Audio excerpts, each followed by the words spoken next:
इस खूबसूरत सभासद में सभागार में उपस्थित समस्त सभासद, सर्वप्रथम आप सभी को मेरा सादर वंदन एवं अभिनंदन। जैसा संयोजक महोदय ने मेरा परिचय कराया कि मैं बाय प्रोफेशन आर्कियोलॉजिस्ट हूँ और बिहार में बहुत सारे आर्कियोलॉजिकल एक्सकवेशंस में मेरी महती भूमिका रही है। आज के इस आयोजन का विषय है the untold story of the formation of Bihar और इसका सब हेडिंग है remembering the makers of modern Bihar.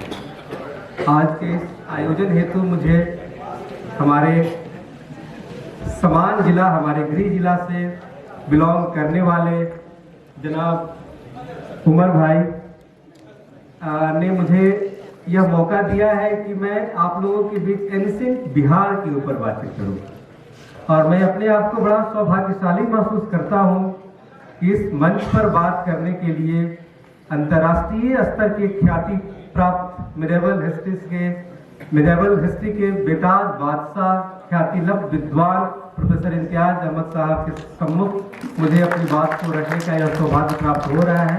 इसके लिए मैं जनाब उमर भाई को सर्वप्रथम धन्यवाद करता हूं कि मुझे यह मौका दिए। और आज के आयोजन का जो टोन, एकेडमिक टोन सेट कर दिए, जो हम लोगों की नज़र में भले ही राजनेता दिखते हैं, लेकिन मुझे अभी मैं सर से बात भी कर रहा था कि आपका विषय हिस्ट्री तो नहीं रहा है, तो इतने माइन्यूट स्टडी करने वाला अगर कोई व्यक्ति है या तो हेरिटेज लवर ही हो सकता है, जिसको अपनी धरोहर से बहुत प्यार हो और बहुत अपने सहेज को रखना चाहता है। तो मैं अपने आप को बहुत भाग्यवान महसूस करता हूं कि आपके सामने भी मुझे अपनी बातों को रखने का मौका मिल रहा है। मैं बहुत ज़्यादा समय नहीं लूँगा क्योंकि 3 बजे या इससे पहले 2 बजे से प्रोग्राम शुरू होना था। धीरे धीरे करके हम लोग अब तक बहुत कम समय बचा है, 6 बजे खत्म भी करना है प्रोग्राम। तो मैं बिहार की यूनिकनेस को हाईलाइट करने का प्रयास करूँगा। लेकिन बिहार शब्दावली, जब एंशिएंट बिहार की बात करते हैं तो हमें बिहार शब्द कहीं बहुत विद्वान वक्ता महोदय बैठे हुए हैं, अगर मैं गलत बोलूंगा तो ठीक करेंगे, मुझे बिहार टर्मिनोलॉजी एंशिएंट बिहार में कहीं देखने को नहीं मिलता है। क्योंकि जब टर्मिनोलॉजी की बात करते हैं तो मुझे एंशिएंट इंस्क्रिप्शंस को देखना पड़ेगा, प्राचीन अभिलेख को देखना पड़ेगा। क्या अभिलेख में मुझे बिहार शब्द मिलता है कि नहीं, यह बहुत बात देखने की जरूरत है। लेकिन मुझे एंशिएंट में महाबिहार वगैरह शब्द काफी देखने को मिलता है। मोनास्ट्री जिसको हम कहते हैं, मठ जिसको कहते हैं, जैसे बुद्धिस्ट मोनास्ट्री हमें नालंदा महाविहार देखने को मिल रहा है। तो वैसे शब्दावली में कभी ऐसा तो नहीं हुआ कि बिहार शब्द धीरे धीरे, बिहार मतलब हम लोग कहते हैं भ्रमण, अगर कॉमन सेंस में अभी हम लोग टर्मिनोलॉजी की बात करते हैं, हम वहाँ विहार करने जा रहे हैं, इसका मतलब हम वहाँ भ्रमण करने जा रहे हैं। तो हमारा इतना हेरिटेज पॉइंट ऑफ व्यू से हमारा यह भूभाग, जिस क्षेत्र में अभी हम रहते हैं, उसकी अपनी एक पहचान रही होगी प्राचीन काल में कि लोग यहाँ बराबर महाविहार का विहार करने आते होंगे। तो वही बिहार लगता है धीरे धीरे बदलते बदलते आने वाले समय में बिहार होता गया। और फिर हम लोग इसकी बात करते हैं, जिस बिहार की बात करते हैं और जिस बिहार के हीरोज की बात करते हैं, बहुत इस हिस्ट्री का, इस भूभाग का जो अपना इतिहास रहा है, वह लंबे समय तक ऐसा रहा जिसका कुछ हमें लिटरेचर, इंस्क्रिप्शन, अभिलेख उपलब्ध नहीं है। हम जिस बिहार और भूभाग की बात करते हैं, जाति, धर्म और अलग अलग रीजन की बात कर रहे हैं, तो उसमें मुश्किल से हमको 2000 साल, 2500 साल देखने को मिल रहा है। इसी 2000-2500 साल में हम अपने आप को कहते हैं कि हम इस जाति से बिलोंग करते हैं, हम इस धर्म से बिलोंग करते हैं। लेकिन बिहार का पुराना प्राचीन अवशेष जो मिल रहा है, लगभग लाख साल से भी ज्यादा पुराना अवशेष मिल रहा है। अगर आप राजगीर के वादियों में जाएं, राजगीर के पहाड़ की तलहटी में जाएं, तो आपको स्टोन एज कल्चर का बहुत सारा टूल्स देखने को मिलेगा, औजार देखने को मिलेगा, हैंडिक्स वगैरह देखने को मिलेगा। अगर हम वैली में, सोनगंगा वैली में जाएंगे अंदर राजगीर में, तो वह इस बात को प्रमाणित करता है कि वर्तमान बिहार से कोसों दूर हमारा अपना एक प्राचीन पहचान था, जिसके बारे में बहुत कम बात होती है, जो लगभग लाख साल से भी ज्यादा पुराना था, जिसको हम लोग अपने इतिहास की किताबों में जब स्कूल में पढ़े होंगे तो हम लोग इसकी बात बराबर किए होंगे कि neolithic age, prehistoric age, prehistoric age, protohistoric age. लेकिन हमें अपनी हेरिटेज को पढ़ने के लिए हिस्ट्री विषय को जानने की जरूरत नहीं है। एज ए टूरिस्ट हम किसी साइट पे विजिट करने जाते हैं, हेरिटेज प्लेस ही देखने जाते हैं, तो क्या कोई जरूरी है कि हम हिस्टोरियन ही हेरिटेज प्लेस विजिट करते हैं? तो नहीं, हिस्ट्री ऐसा है सबके लिए है। यह किसी इतिहास के विद्यार्थी और उसके शोधार्थी के लिए नहीं है, यह सभी विषयों के लिए है। मैं उमर भाई को इसलिए बधाई देता हूं कि उन्होंने जिस प्लेस को चुना है वह भले ही इतिहास का एविडेंस न रखता हो, लेकिन अलग यहाँ पर अलग डिसिप्लिन के लोग हैं, लेकिन फिर भी इस डिसिप्लिन में भी, साइंस डिसिप्लिन में भी यहाँ पर हम हेरिटेज की बात कर रहे हैं। इसका मतलब है आने वाला समय में हम अपनी धरोहर को बचा के रखना चाहते हैं, उसके बारे में अवेयर होना चाहते हैं, तभी तो इस महफिल में आज हम बात कर रहे हैं अपनी बातों को। तो हम बात कर रहे थे उस न्यूलिथिक एज की, जो बिहार में हमारा बहुत सारे साइट्स वैसे हैं जो प्रीहिस्टोरिक टाइम से बिलोंग करते हैं।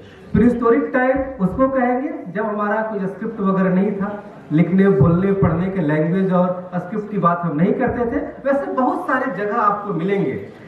अब न्यूलिथिक में चिरान एक सबसे सुंदर साइट देखने को मिलता है। चिरान हमारा नॉर्थ बिहार में है, और इससे पहले जब चिरान का आर्कियोलॉजिकल एक्सकैवेशन नहीं हुआ था, उससे पहले लोग यही समझते थे कि न्यूलिथिक टाइम पीरियड के लोग, नवपाषाण काल के लोग जो थे वह रहते थे उन जगहों पर रहते थे जहां पे पहाड़ी वाला क्षेत्र था। तो नॉर्थ बिहार में हमें तो कोई पहाड़ देखने को मिलता नहीं है। तो चिरान ने पूरे भारत को एक नया मैसेज दिया। यहाँ के चिरान में जो पहले रहते थे, जो चिरान का निर्माण करता थे, जो वहाँ के बासिंदा रहे होंगे उस कालखंड में, उन्होंने इस भूभाग को निर्माण करने में अपनी बहुत महत्वपूर्ण भूमिका निभाई है। और उसके बाद जब न्यूलिथिक टाइम पीरियड के पहले हम लोग देखते हैं कि मेसोलिथिक एज आता है। न्यूलिथिक से भी पहले, न्यूलिथिक आज से लगभग 2000 साल पहले की बात करते हैं, 2500 साल 3000 साल पहले की बात करते हैं। उससे पहले मेसोलिथिक पे जाता है। मुंगेर में हम देखते हैं पैसरा एक जगह है, तो पैसरा में हमें उस टाइम पीरियड का, मेसोलिथिक टाइम पीरियड का हमको अवशेष देखने को मिलता है। तो बिहार में पूरे प्रीहिस्टोरिक फेज में आप देखेंगे अलग अलग कालखंडों में अवशेष मिलेगा। जब बिहार की बात करते हैं तो हमें बात करते हैं क्या हड़प्पा वाला अवशेष भी यहाँ देखने को मिलता है। इंडस वैली, जिसके बारे में किताब में हम लोग पढ़ते रहे हैं, इंडस वैली सिविलाइजेशन। तो क्या इंडस बहुत प्रोटो हिस्टोरिक है, मतलब प्री हिस्ट्री और हिस्ट्री के बीच का जो भाग है जिसको प्रोटो हिस्टोरिक एज कहते हैं, तो क्या बिहार भी उसका हिस्सा कहीं रहा है क्या? तो ऐसी बात नहीं है। बिहार वाद से इसका दूर दूर तक इसका नाता नहीं है। यूपी के वेस्टर्न पार्ट तक ही वह इंड हो जाता है हड़प्पन एज वाली बात, इधर बात नहीं होती है। तो इधर हम लोग क्या थे? हम लोग नहीं थे उस जमाने में, हम थे उस जमाने में। तो हमारी पहचान उस समय चालकोलिथिक एज के रूप में थी, ताम्रपाषाण के लोग यहाँ रहते थे। तो एक बहुत बड़ी वादियां थी, यहाँ पर काफी संख्या में अलग अलग गांव घर देखने को मिलते हैं उस कालखंड में। अब उस फेज से हम आगे निकलते हैं तो बिहार का अपना एक कंट्रीब्यूशन रहा है कि हम जब आयरन एज में आते हैं, हिस्टोरिक एज पीरियड में आते हैं, तो सबसे पुराना अवशेष इस फील्ड में, इस भूभाग में बिहार में हमको देखने को मिलता है, जो आर्किटेक्चर के फॉर्म में है। उसके निर्माता हमें नहीं पता, उनके निर्माता कौन थे, उनका नाम क्या था, लेकिन राजगीर की वादियों में आप जाएंगे तो पहाड़ पर आप ऊपर देखेंगे साइक्लोपियन वॉल बना हुआ है, या कई किलोमीटर्स में राजगीर के पहाड़ी के ऊपर फैला हुआ है। आज तक यह किसी ने बताने का काम नहीं किया कि आखिर किस व्यक्ति ने, किस राजा ने, किस वंश के लोग थे, किस जाति के लोग थे, किस धर्म के लोग थे, उन्होंने इसकी स्थापना की, क्योंकि उसका कोई लिखित साक्ष्य हमारे पास है ही नहीं। तो बहुत बड़ा भूभाग, लगभग 1 लाख साल का हमारा अपना इतिहास इस भूभाग का, जिसमें न जाति था, न धर्म था, न उसका कोई राजा था। उस कॉमन मैन ने अपने इतिहास का, इतनी बड़ी इतिहास को, इतनी बड़ी विरासत को हम लोगों के बीच में छोड़ के गया है कि हमें उसको सेलिब्रेट करना चाहिए, हमें उसको जानने की जरूरत है। अब हम आते हैं हिस्टोरिक एज में, जब फुल्ली इंटर करते हैं तो हम देखते हैं कि इसी धरती पर जब आते हैं तो भगवान बुद्ध आते हैं। जैन धर्म का प्रवेश यहाँ पर होता है। तो वे भले भगवान बुद्ध इस भूभाग के नहीं थे, नेपाल की तराई के थे, नेपाल से बिलोंग करते थे, लेकिन यहाँ आने के बाद इस भूभाग ने उनको शिक्षित किया, उनको एडुकेट किया, उनको यह शक्ति प्रदान किया कि उस धर्म का प्रचार उन्होंने संपूर्ण भारत के अलग अलग हिस्सों में, अलग अलग भागों में लेके गए। तो बिहार का इतना बड़ा कंट्रीब्यूशन रहा है, हमें उस चीज को सेलिब्रेट करना है। जब हम आते हैं मौर्यन एज में, जब हम आते हैं, आप सभी जानते हैं अजंता एलोरा के बारे में। यहाँ मुझे नहीं लगता है कि अजंता एलोरा के बारे में यहाँ लोग नहीं जानते होंगे। लोग किताबों में पढ़े होंगे, बहुत लोग वहाँ घूमने भी गए होंगे। इनको यहाँ समर वेकेशन एंजॉय करना रहता है तो अलग अलग बिहार से बाहर घूमने चले जाते हैं। उनको यह नहीं पता है कि बिहार में उससे भी कई ज्यादा जरूरत की चीजें हैं, देखने की चीजें, जिनको हम लोग बराबर अवॉइड करते हैं, नहीं जा पाते हैं। उस अजंता और एलोरा जिसको कि वर्ल्ड हेरिटेज लिस्ट का दर्जा मिला है, पूरा वर्ल्ड जान रहा है उसके बारे में, लेकिन उसका प्रेरणा स्रोत कौन था? वह किस जगह ने उसको प्रेरित किया उस गुफा को निर्माण करने के लिए? तो मौर्य टाइम पीरियड में अजंता एलोरा की गुफाओं के निर्माण की कई 100 साल पहले हमारा जहानाबाद जिला में ही बराबर नागार्जुनी की गुफा है। जहानाबाद में आप जाएंगे तो देखेंगे कि सम्राट अशोक ने आजीवक संप्रदाय के लिए वहां पर उन गुफाओं का निर्माण किया था। तो वह कई गुफाओं को उसी से प्रेरणा लेकर अजंता की गुफाएं बनी, एलोरा की गुफाएं बनी, एलिफेंटा की गुफाएं बनी। लेकिन हमारे बच्चों को सीबीएसई की क्लास में हम देखते हैं कि उनके बारे में नहीं पढ़ाया जाता। आखिर रोक कौन रहा है किसको पढ़ाने से? आप उन बच्चों को जरूर पढ़ाइए।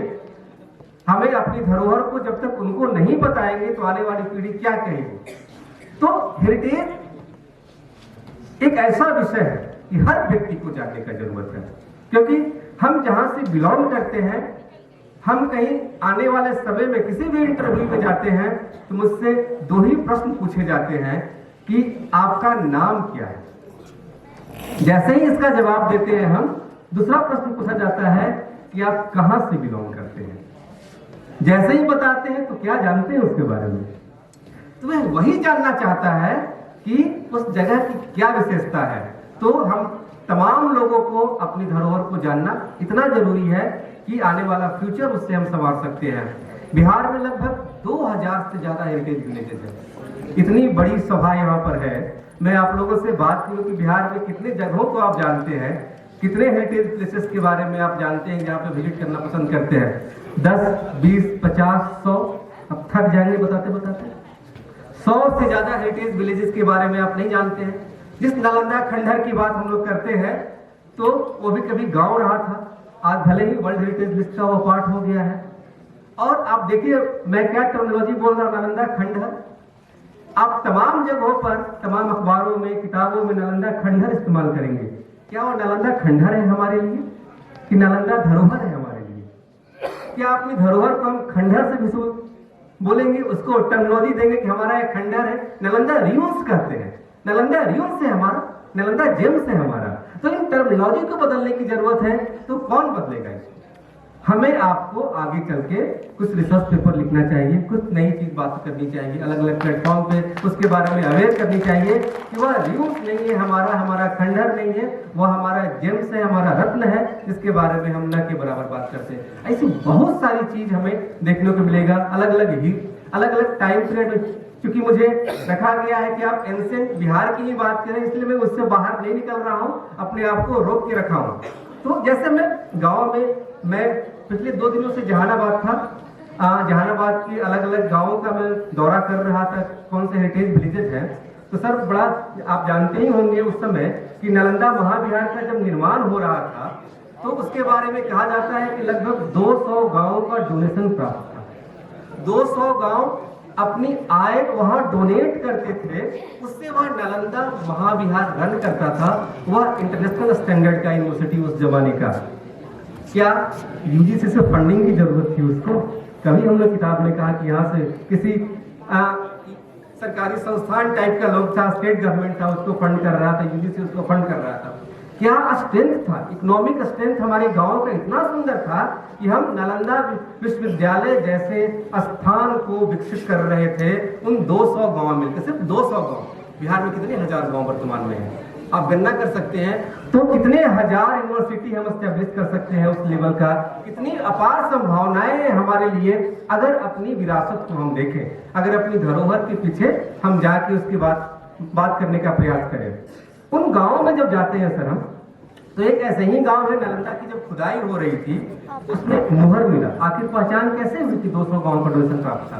तो उसमें कई गांवों को एक्सप्लोर किया जा चुका है। उसमें एक जहानाबाद जिला का एक गांव है घेजर। तो भेजन नालंदा महाविहार की खुदाई में एक सील मिला था, एक मुहर मिला था, जिसमें लिखा हुआ है, संस्कृत लैंग्वेज है और लेटर गुप्त पीरियड का ब्राह्मी स्क्रिप्ट है, उसमें लिखा हुआ है घृतांजना ग्रामस्य जनपदस्य। घेजन को घृतांजना कहा गया है उस समय। तो इस तरह की पहचान। अब आप यह जानिए कि वर्तमान में जो व्यक्ति घेजन गांव से बिलोंग कर रहा होगा तो उसको कितना प्राउड फील हो रहा होगा कि हमारे पूर्वजों ने नालंदा विश्वविद्यालय जैसी संस्थान को खड़ा किया था और उसकी ख्याति दूर तक थी, उसको लोग जानते थे। भले घेजन गांव के लोग वर्तमान में घेजन में इतने समृद्ध रूप से अब न रह रहे हो, पटना आ गए हो, दिल्ली चले गए हो या विदेश चले गए हो, लेकिन वह जहां भी रहेंगे अपने देखेंगे प्लेस को तो कितना प्राउड फील होगा। हम लोग यूनिवर्सिटी कॉलेज में एल्यूमिनाई बनाते हैं, क्या जरूरी नहीं है कि उन गांवों का वैसा कुछ एल्यूमिनाई की टाइप का चीज हम लोग बनाएं कि अपने गांव को आप देखिए, जो जहां रहेंगे वहीं से उस गांव के विकास के बारे में सोचेंगे तो कितना समृद्ध होगा आने वाला कल में हमारा अपना बिहार। तो इन चीजों को सहेजने की जरूरत है, इन चीजों को सहेजने की जरूरत है कि ताकि उसके बारे में हम विस्तार से बातचीत करें। ऐसी बहुत सारी चीजें हैं बातचीत करने के लिए। मैं जब गांव में जाता हूं सर तो वहां बात करता हूं, देखता हूं कि एक ही गांव है। बड़ा सुंदर आपने इस प्रोग्राम के बारे में शुरू में ही एकेडमिक टोन सेट कर दिया उस हिस्ट्री टर्मिनोलॉजी को लेके और हमारे भारत के इतिहास को लेके। तो मैं उसी की तरफ इशारा कर रहा हूं कि जब गांव में हम जाते हैं, एक ही गांव में आपको वैष्णव संप्रदाय से संबंधित मूर्तियां मिलती हैं, एक ही गांव में आपको सौर संप्रदाय से संबंधित मूर्तियां मिलती हैं, एक ही गांव में आपको जैन धर्म से संबंधित मूर्तियां मिलती हैं, एक ही गांव उसी गांव में आपको बौद्ध धर्म से संबंधित मूर्तियां मिलती हैं, उसी गांव में आपको शैव की प्रतिमाएं मिलती है, उसी गांव में आपको शक्त की प्रतिमाएं मिलती है, देवी प्रतिमाएं मिलती है अलग अलग। तो उस जमाने में सभी संप्रदायों के लोग एक ही गांव में, यहाँ तक कि एक ही मोनास्ट्री की खुदाई में, एक ही महाविहार की खुदाई में इन सभी मूर्तियां मिली है। तो इस बात को प्रमाणित करता है कितने अच्छे से अलग अलग विचार को मानने वाले लोग भी एक ही घर में रहते थे। आज मैं सुबह जहानाबाद में मतदाता जागरूकता अभियान में था कि हमें अपने मतदान में कैसी भूमिका का निर्वहन करना चाहिए, आम वोटर कैसा होना चाहिए, उनको क्या पहचान करनी चाहिए कि हमारा नेता कैसा हो, उस पर बात कर रहा था। ये उदाहरण मैंने उनको दिया। तो एक घर में हमारा एक भाई अगर एक को वोट कर रहा है, कोई जरूरी नहीं कि हमारा दूसरा भाई एक को ही वोट करे। हो सकता है वह एक प्लस को वोट करे, हो सकता है हमारी माता जी एक प्लस को वोट करे। तो उस समय यह प्राचीन धरोहर हमें सिखाती है कि हम एक ही घर में रह के अलग अलग मतों को मानने वाले लोग थे। तो वही बुनियादी चीज, यह पैगाम हमें दूर तक भेजने की जरूरत है और आज के युवाओं को प्रेरित करने की जरूरत है कि आप किसी जाति, धर्म, मजहब में न बटे, आप अपना देखें कि हमें क्या करना है, हमारे लिए कौन सा रास्ता सबसे मजबूत है, हमारे लिए कौन सबसे सुंदर है, जिसके लिए हमें आगे बढ़ के भाग लेने की जरूरत है।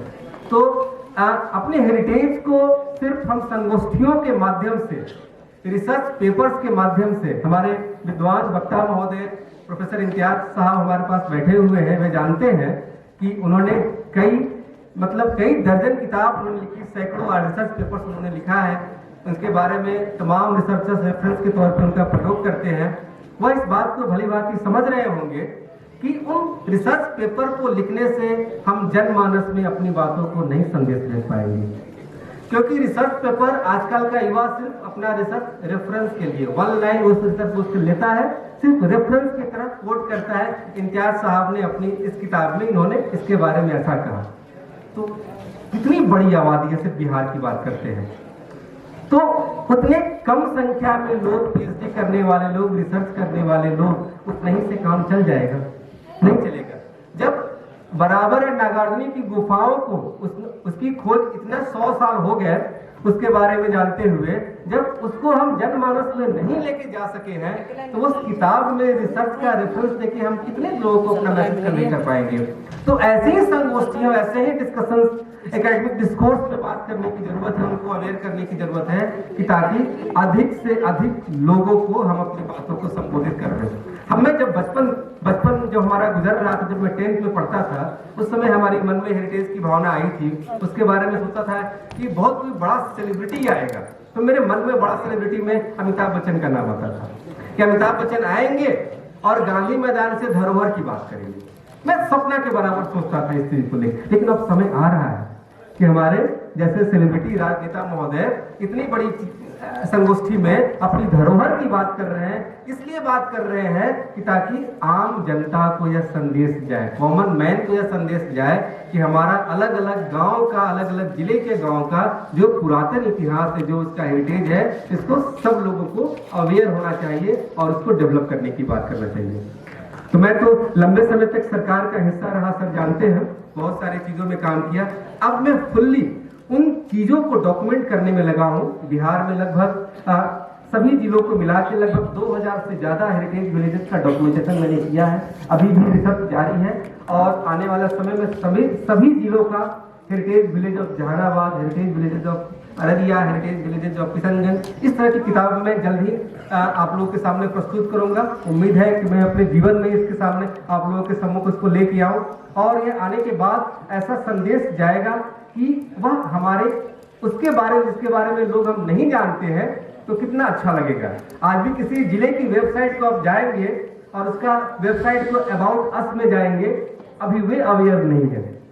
जिले की पहचान क्या है? उस जिला का प्रशासन का वेबसाइट है, उसकी हिस्ट्री, तो उसके हिस्ट्री में इतनी सारी चीज सुधार की गुंजाइश है कि आपको लगेगा कि विचार करने की जरूरत है। मैं जहानाबाद का इतिहास देख रहा था, तो वहां के बारे में लिखा हुआ है कि यहाँ बहुत बड़ा अकाल पड़ा था। अकाल पड़ने के क्रम में कुछ लोग आए थे, जहानाबाद का निर्माण किया था। कहीं भी अजंता और कहीं भी बराबर नगालनी की चर्चा नहीं है। पूरा इंडियन सब कॉन्टिनेंट के लिए वह एक लौता उदाहरण है और जहानाबाद के जिले की वेबसाइट तक पे उसका नाम नहीं है। उसके अबाउट अस में कितनी बड़ी सोच की जरूरत है, हम लोगों को बदलने की जरूरत है। तो मैं बहुत समय नहीं लूंगा, मैं इसी की बातों से इसी संदेश से अपनी बातों को विराम देना चाहता हूं। आप लोगों ने बहुत धैर्य से हमारी बातों को सुना और बोलने में कुछ त्रुटियां हो गई होंगी, इसमें गलती माफी चाहता हूं। विद्वान वक्ता महोदय के सामने बोल रहा हूं तो मैं बहुत हेजिटेट हूं कि मैं क्या बोलूं, किस हिस्ट्री की चीज की बात करूं। आप सभी को बहुत बहुत धन्यवाद इतने ध्यान से सुनने के लिए। जय हिंद, जय बिहार, जय बिहार। बहुत शुक्रिया आपका।